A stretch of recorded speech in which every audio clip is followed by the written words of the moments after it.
Yan guys, meron tayong Tigo 7 Pro na Cherry. Ito ay problema sa ating unit. Unusual noise. So bumigay ang pulley idler natin. Yan, idler pulley yan, bumigay guys. Ayan. So tatanggalin pa natin yan guys. Kasi nawala yung plastic. Yan, pumalas doon sa may bearing guys. Ayan. Kaya nagkaroon ng sira. Kaya hindi na mag-charge ang ating alternator. Ayan guys. Tumir ka to guys. Ang ating customer. So ayan guys oh. Yan ang naging problema talaga oh. Sa plastic. Yan ang naiwan lang yung housing. Yan ang original guys oh. Cherry. Na pang Tigo 7 Pro na idler. Ayan. So sira talaga oh. Malaki talaga yung kaibahan niya guys oh. Tignan man ninyo.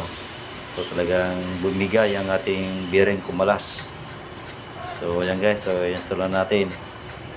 So basic na naman guys, ang paglagay niya guys yung ating idler pulley. Ayan. So okay na guys. So ginouble check ko na yan guys, ang mga bearing guys, mag-alternator. Pati yung belt guys, so palitan natin yan oh. Meron na siyang guna din. So delikado rin yan guys. So kailangan palitan ng bago. So ito na yan guys, yung lalagay natin drive belt. Ayan. So talagang nasira talaga guys. So lumalabas yung ply nya guys. So delikado rin yan guys, baka maputol yan. So kailangan palitan yan guys ang ating drive belt. Ayan. So GM na brand pa.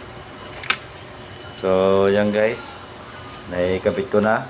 Ayan, so try natin yung start guys yung ating unit na Tigo 7 Pro.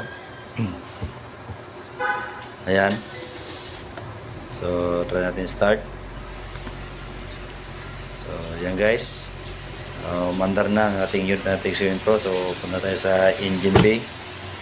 Tignan natin kung meron pang maririnig tayo na usual noise. So para naman subog, wala naman guys. So, okay na. Yan guys, okay na. So wala nang privacy guys sa ating pagtutroubleshoot sa ating usual noise. Maraming salamat po sa manonood sa aking YouTube channel. Sana marami po matutunan sa aking vlogging araw ito. Maraming